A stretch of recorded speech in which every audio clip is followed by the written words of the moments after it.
যে পিতা সন্তানের লাশ শনাক্ত করতে ভয় পায়, আমি তাকে ঘৃণা করি।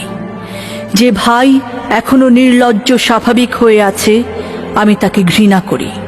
যে শিক্ষক, বুদ্ধিজীবী, কবি ও কেরানি প্রকাশ্য পথে এই হত্যার প্রতিশোধ চায় না, আমি তাকে ঘৃণা করি।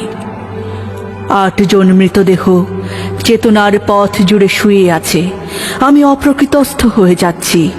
৮ জোড়া খোলা চোখ আমাকে ঘুমের মধ্যে দেখে। আমি চিৎকার করে উঠি। আমাকে তারা ডাকছে, অবেলায়, উদ্যানে, সকল সময়। আমি উন্মাদ হয়ে যাব, আত্মহত্যা করব, যা ইচ্ছা চায় তাই করব।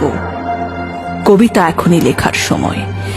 ইস্তেহারে, দেয়ালে, স্টেনসিলে নিজের রক্ত অশ্রু হাড় দিয়ে কোলাজ পদ্ধতিতে এখনই কবিতা লেখা যায়।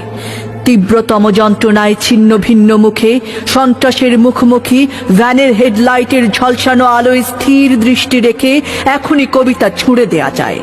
.38 ও আরো যা যা আছে হত্যাকারীর কাছে, সব অস্বীকার করে এখনই কবিতা পড়া যায়।